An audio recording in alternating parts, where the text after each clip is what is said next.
and welcome to the Direct Selling Success Podcast. I'm Anna Green, and I'm here to share with you tips, tricks, and training on network marketing done right. Thank you for listening. Those of you that know me know that I am very goal orientated, and I firmly believe that goals have got me where I am today. I love the satisfaction and the reward in my own head that goes with ticking off a challenge for achieving something that I've set myself. I absolutely love it. Even like writing down my to-do list for the day and being able to go, I've ticked that off, tick, big tick next to that on my piece of paper, to achieving big things like reaching the top of my company back in 2016 and setting up this company and hitting my first £10,000 month and my first recognition as top coach and mentor for 2024 with the Female Business Awards, which I got recently. It's so rewarding, and it makes us feel like we have a purpose. So today I wanted to talk to you a bit about goals. We're coming to that time of year, December's here. We're starting to think about what we want for 2025. Well, I certainly am. I don't know about you. And I really think that it is beneficial for us to set some goals. I've set my goals for next year. I know what I want in 5 years' time. I know what I want in 10 years' time. I know what I want next week. I love setting goals. So I want to encourage you to set some as well. So first of all, I want you to sit and have a think. What is the thing that drives you?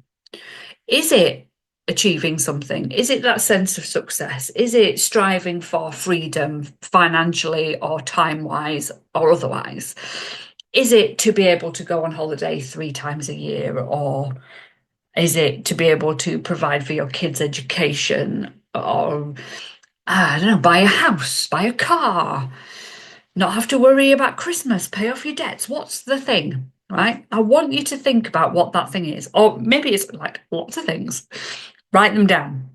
These are your goals, your reason for doing what you're doing, your why. And the more this pulls from your chest that makes you want to do the things,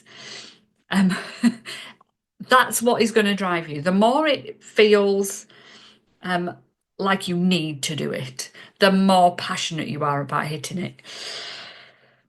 So this could be a work goal, a business goal, personal goal. It could be a mix of the two. It could be various things. It could be big, it could be small. I like to think big. Some people don't, and I get that. But whatever it is, it has to mean something to you.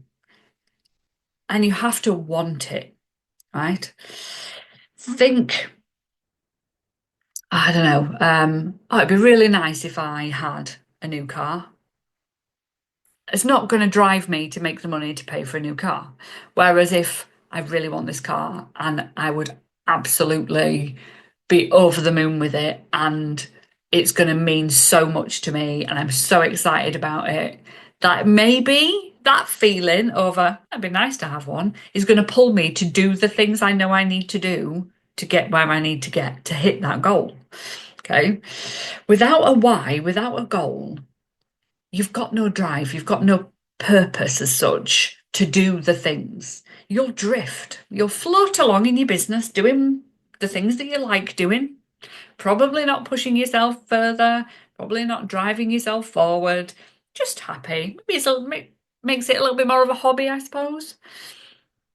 You'll just drift. So try and get those goals in place and try and nail down those ones that really make you feel something. There's an amazing exercise, and I share it with all my clients and customers and get them to do it.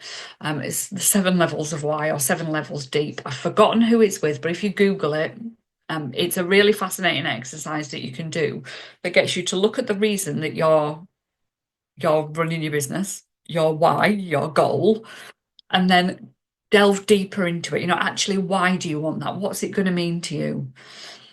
What difference is it going to make? What impact is it going to make? And start really delving into that why. Fascinating exercise. Go do it. I'll see if I can find the link and I'll put it in the show notes. And then I want you to start thinking about these goals and making them smart. And I know this is so corporate, and it does make me cringe every time I use this phrase, smart goals. I always remember being taught them way back when.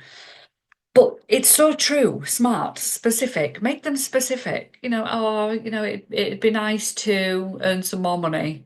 Well, yeah, it would, but how much more money? £1? £1,000? £1,000,000? Specific, measurable when you want to do it by. How will you know when you've got there? Attainable. Is it actually something that you're going to be able to get? Realistic, same sort of thing. Really? Can I earn £1,000,000 in the next 3 weeks? Probably not.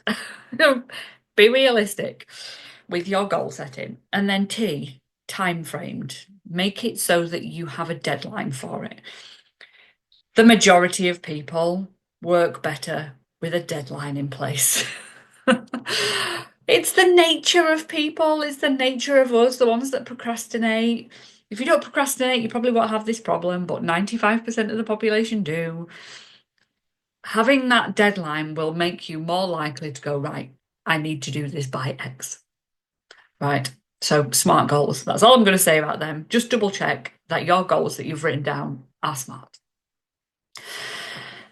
The thing about setting goals is we've really got to believe that we can do them. They've got to be a stretch, otherwise, it's a bit easy, isn't it? And what's the point? If you know that you're going to hit them, it's not really a goal. It's just kind of you saying that this is what I'm going to do. It's not going to push you any further than you're already probably going to go anyway.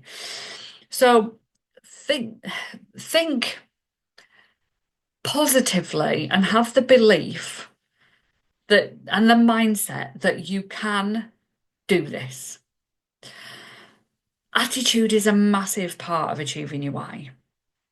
What is it? Believe you can and you're halfway there. I can't remember that quote. And I really do think that it does make a huge difference. If you don't believe that you can hit your goal, you are never ever going to take the action towards it. Whereas if it's a stretch, but actually you could probably do it, yes, you're going to take the action. You're more likely to push yourself. And I would say be direct with your goal setting. Rather than saying, I'd quite like to, or I'll try, or maybe I'll do this.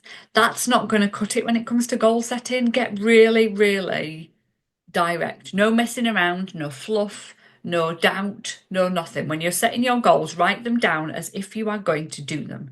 Not I might. No mights. No maybes. And no buts. Right? Now, a little bit of a visualization exercise for you, because I know how much this can make such a difference. When you're looking at your goal, you really need to get in the space, right? So what I want you to do is I want you to close your eyes and I want you to think of one of your goals, the main one that you really, really want. And I want you to sit in the place where you are at the time you've achieved it.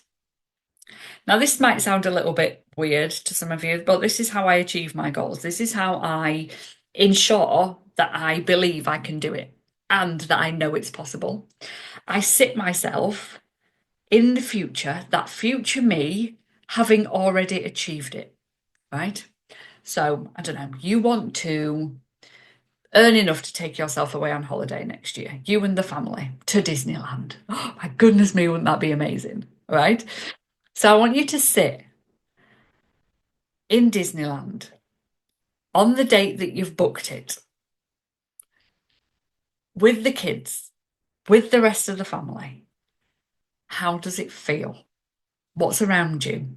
What can you see? What can you smell? What sort of time of year is it? What's the weather like? How are your kids feeling? How are you feeling having achieved this and paid for this out of your holiday, out of your money, out of your earnings for this holiday, right? Who else is there? Who are you telling about this big goal? Imagine every single detail of what it is like when you have achieved this goal at that time in the future, right?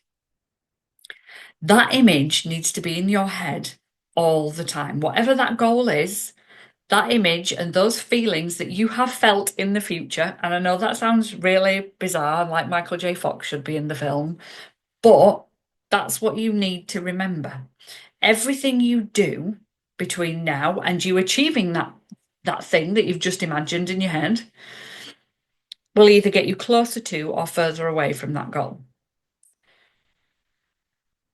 It's just such a clever exercise. And if you can sit yourself in that place of having achieved it in the future, and that always sounds so weird every time I say it, you'll know you can do it. You'll start to believe it's going to happen.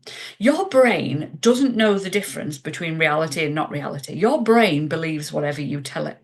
If you told your brain enough that blue was pink, it would believe that blue was pink. If you told it often enough that you are going to be a millionaire and then you took the action, your brain would believe you could be a millionaire. You've got to believe it enough. So you put yourself in the place in the future so that you've seen it happen, because your brain doesn't know whether it's the future or the past or now. It's not that clever. It really isn't. We can trick it. We can say, I want to be up on stage for that recognition at conference. Next year, I am going to be recognised as the next diamond manager, whatever it is in your company. And that's going to be me on that stage. And you sit yourself with your eyes closed and you imagine yourself getting up on that stage and walking, doing the walk across the stage and receiving your recognition and the music that's playing and the cheering and the feeling and everything. And you know you can do it. That's how this works. It's amazing. It's so, so clever. Right. Another really good way of ensuring you're going to reach your goal and making it a bit more real in your head and making sure you're accountable to taking the action is to tell somebody else what the goal is. This can be quite challenging for some people, especially if you've got a fear of failing. And you know what? You can have a big goal, but it doesn't mean you've failed if you haven't hit it. It just means that you're so close to getting it the next time. You've worked your way towards it. You might not have hit it this time, but that doesn't mean you've failed. You've built your business massively to this point. You will hit it eventually. Or you change the goalpost. Actually, that's not possible for me anymore. So actually, I'm going to do this instead. That's fine too. It doesn't mean you've failed. It means you've moved forwards. All right. So make it real. Tell somebody, I would love to be on that stage next year. I'm going to work towards being on that stage next year as that diamond manager. That's what I'm going to do. Tell people, I really want to make a leader. I really want to be able to pay for a holiday to Disneyland for my family. This is what I'm working towards. And then work out what you've got to do. Work out those steps. How much is it going to cost? How many leaders do you need to promote out? What do you need to put into place to make sure these things happen? Do you need to sell a certain amount of stuff? Do you need to recruit a certain amount of people? Do you have to do something different from what you're doing now? Do you need to get support? Do you need that accountability? Think about it. Do you know what? There's thousands and thousands of business owners out there, and one thing defines the successful ones apart from those that aren't. It's their attitude. And it's how driven they are towards those goals. They know they can succeed. They have those goals in place and they work towards them consistently. They don't give up at that first hurdle or the second or the 100th. They pick themselves up, they dust themselves off, and they get back on track to achieving their why. And once they've achieved that goal, they don't stop. They find another one and another and another, and they keep building and growing and scaling and achieving. And if I can do this, so can you. I am no different from you. I can achieve big things. The difference between perhaps me and you is I found my why. I know what I want. I have goals that mean so much to me, that drive me to do the things, that get me up in the morning to start work, that keep me focused at my desk, that make me do things that maybe I don't feel comfortable with. Like, I don't know, producing a podcast every week. Just make it a big why. Make your why really big to you and work towards it with that positive attitude and that belief. I hope you've enjoyed this podcast today. I would love to hear what your goals are. If you would love to tell me in the comments what your goal is going to be, get yourself accountable, do so. I'd love to hear. And come and find me. I am offering lots and lots of free support over in my Facebook group this year and into 2025. Direct selling success support for network marketers. There's about 5,000 people over there at the moment, all in the direct sales industry, all driven to achieve their own whys. Have a Merry Christmas if I don't see you before, and a wonderful start to 2025.